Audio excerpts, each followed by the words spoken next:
He pushed his suit jacket onto the counter like it was a throne, spat a laugh at your smile and called you invisible. You laughed it off. He left a card and a coldness that felt like a verdict. You had no idea the card would rewrite your life. Before we dig deep into this shocking story, kindly hit the like button, subscribe, and turn on your notification bell so you never miss real stories that reveal the darkest, truest, and biggest betrayals. Put yourself behind the counter. It's 2:14 p.m., slow enough that you've memorized every squeak of the vinyl stools and fast enough that tips pay the rent. You are Maya, 28, 2 jobs away from stability, and the sort of person who keeps other people's small emergencies from turning tragic. You know your regulars' orders by heart and your mother's laugh by phone vibration. You wear your hair pulled back, a locket that belonged to your mother around your neck, and a tired optimism that still hasn't quit. The diner's name is Maple and Main, chrome and neon, the kind of place where problems go in for coffee and sometimes don't come out. That afternoon, the bell over the door announces a man out of place. A suit like a sculpture, shoes with a reflection, an entourage hovering like satellites. He moves through the room with the entitlement of a man used to getting the whole horizon to rearrange itself for him. You go to take his order. He scans you like most rich men scan shops before deciding which one to change. When you tell him the special is meatloaf and sweet potato mash, he smirks. "I don't eat mass market," he says, loud enough to make the 2 teenagers in the corner stop swiping their phones. You keep your composure. You've been humiliated before. You've learned to make kindness into a shield. He snaps and make it quick. "And don't touch my coffee with those hands." The room hushes into the peculiar silence that follows cruelty. You serve him like you have served 1,000 breakfasts. Steady, polite, invisible, when he tosses a crumpled bill onto the counter and rips into your work with a callous joke. You laugh a small, careful laugh and turn away. He leaves head high, door closing like the last page of a life you don't yet know touches yours in a business. Card flutters to the floor. The card is heavy, embossed, Julian Archer. Under it, a number, a city. He doesn't look back. You could ignore the card.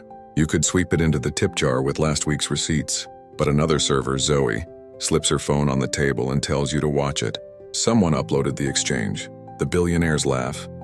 His half-finished coffee, his wound of a joke. The video has no sound at first, then someone titled it, "Billionaire publicly mocks diner server."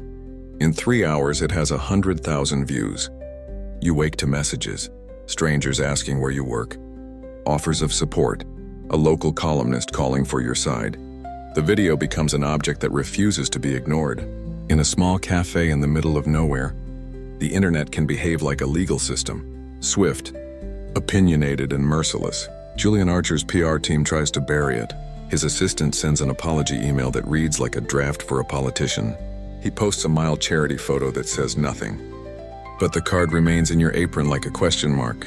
That night, your mother, Lena, sees the clip and goes pale the way people do when they are reading a name they swore they had erased. She sits you down like you are a child again. "I thought I'd close that chapter," Lena says, fingers worrying the edge of a photograph. She keeps a shoebox of the past under her bed, a shoebox you grew up looking into like an altar. Your mother was young once, a nurse with a laugh and a temper, a woman who loved hard and paid the price. When she pulls a faded envelope from the box and hands it to you, you see a handwriting you don't recognize and a line, "For Lena Julian." Inside is a letter. The handwriting matches the embossed name on the card. It is dated 28 years ago and reads like the confession of a man who couldn't promise stability. There's a photograph of your mother and a man younger and less arrogant than the one that ordered meatloaf. There is a promise that didn't keep. Lena has kept her reasons for herself for a lifetime. She tells you a story in fits and starts, a summer romance, a pregnancy, a conversation on a night porch, where the man said he couldn't risk a life that might tie him down. She held the baby anyway. She never told him you lived because she feared the power of his answer, and because the world had a way of making women pay twice for claiming their rights. You always assumed your father was simply absent. Now the absent man has a name and the weight of the video pressuring toward a truth. The card in your apron, the letter in your hands, sudden lines connecting dots you'd learned to live without. You fight the impulse to confront. You call a clinic, get a paternity test scheduled. Because the internet does what it will and curiosity has teeth. You think of touchstones the way you both keep your left thumb slightly bent. the little scar near your eyebrow from falling off. A bike at 6 and you feel suddenly foolish for believing you were just ordinary. The results come in like a verdict. He is your father. 99.9% probability. The world feels microscopic and enormous at once. Your mother cries with a release that smells like whiskey and prayer. You don't know whom you are angrier at, for hiding the truth or the man who willfully left. Once the number is inked, you wake that night to phones, buzzing in the way that means something big has been dropped. The billionaire's name is trending for a different reason now. Not because he humiliated a server, but because a server is his daughter. He calls before you can call him. His voice over the line is a practiced chord of regret. "I heard," he says, and for a second the man from the diner is receding, replaced by an older voice that sounds like the man in the photo, less polished, maybe guilty. He asks to meet. He wants to explain. He speaks of mistakes, of a time when he believed ambition demanded sacrifice. He apologizes in a way that smells of lawyers. You arrange to meet in public. A small coffee shop is neutral, human, noisy. He arrives alone. Up close, he looks like the news photos, refined, tired in a way that suggests the luxury he buys can't hide exhaustion. When he sees you, something unfurls: shock, recognition, a face of a man seeing a mirror he had not known he'd made. He reaches for the locket at your throat without asking, and panic flares. He's more apologetic than generous, more stunned than cruel. He says he remembers Lena, remembers the summer, remembers thinking it was over. He says the world took him away he couldn't reroute. He offers a check and assistance, a promise to fund therapy, education, a place in his company. "I want to be here," he says. You feel the old anger like a live thing, hot and hungry. You imagine the boy who scraped his knee and the mother who kept your nights safe on a diet of second jobs and small prayers. You think of the snort of his laughter at the counter. You think of entreaties to forgiveness from a man whose first instinct was humiliation. "What do you want?" You ask instead. Not money, not fame. Do you want to fix what you broke? Or do you want to own something new for yourself? He stumbles. For the first real time, he seems unsure of the answer. This is where many stories give easy endings. Reconciliation in a montage, lawsuits swallowed, hearts mended with time and bank transfers. Real lives are messier. You accept that you are allowed to feel more than one thing. Betrayed, curious, tired, oddly relieved to have the missing piece of a puzzle. You do not accept a check that reads like a bribe. You demand transparency. Meetings are recorded. Counselors present and decisions made on your timetable.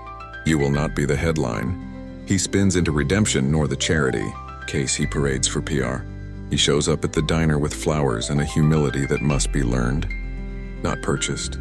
He comes with stories humbled, fragmented, sometimes false. He meets your mother with the awkward grace of someone who knows he has owed this moment for 28 years. Sometimes he is clumsy. Sometimes he is sincere. You hold him to the small things: consistency, presence, apologies without cameras. People online argue. Some say you should take everything he offers. Some call you a gold digger. A few of your regulars come by, hug you, slide you a 10. You keep working. You keep your dignity. Months later, the man who once called you invisible is learning your name. The slow way. People learn to navigate a city by walking its streets at dawn. You don't let him rewrite the past, but you allow him to prove that a man can be changed by the consequence of his own cruelty. He pays for your mother's back rent but refuses to make it a spectacle. He shows up on your sister's birthday with a simple cake. He sits through a parent-teacher meeting with a clumsy earnestness. None of it erases the years. It simply builds a fragile architecture of possibility. You still polish the counter at Maple and Main. You still flip pancakes for early shift truckers and send good luck texts to friends. The locket rests heavier against your skin now, a link to a past that finally has a name. And sometimes, when he leaves a polite thank you note on the counter, you fold it into the shoebox, where your mother keeps old things, next to the letter you found, and you breathe. You know the world did not give you a fairy tale. It gave you the truth, and truth is sharper and kinder than a lie in slow motion. So what would you do if the man who humiliated you at a counter turned out to be the man who made you? Would you accept his money, his apologies, the offer of a life unimagined? Or would you hold your terms and let him earn his way in? Or let them live forever with their regret? If you were watching this at home, which side would you pick, grace or guardedness? Tell me below. Maya may have found her father, but did she truly gain a parent? or just another man trying to rewrite history before it's too late.